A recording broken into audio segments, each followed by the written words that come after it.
I don't even remember when the first time I had Filipino barbecue.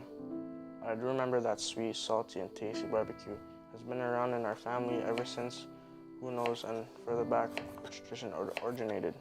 Whether it was just my parents, sibling, and I, or the whole family and friends, a day cooking on the grill in the warm sun and enjoying mouth-watering food always brought us closer together. I'm thankful I was able to experience Filipino food in Canada from my grandparents and parents. I continue to pass on these recipes and memories to future generations so they can also use Filipino foods as a language to bring people, different cultures together. My kids may not know Tagalog, but they'll never forget their Filipino culture through traditions and food.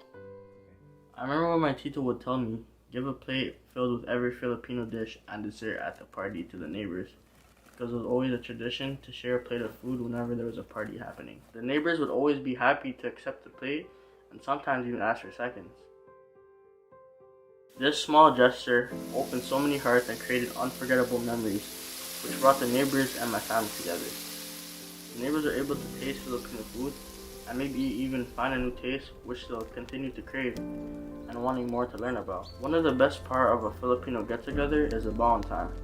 After everyone ate until they can no longer breathe, and once all the infamous karaoke songs have been sung, it's time to pack up all the leftover food and bring it home to eat for the next day.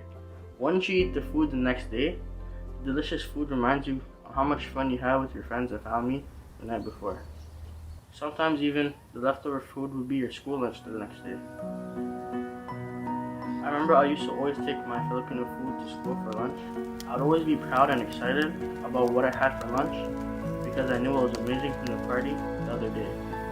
My friends would be curious and ask me questions about what I was eating. They would taste the Filipino barbecue with the steamy hot rice and they would enjoy it.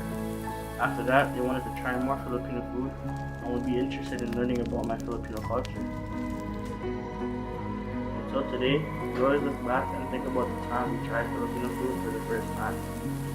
I remember the happiness, enjoyment, and curiosity in their faces.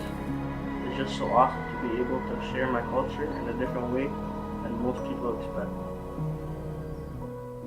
To see people enjoy my culture's food, even if there was a language barrier, just to see them smile when they take a bite of that saucy, smoky barbecue, makes me proud as a Filipino to share our culture through food.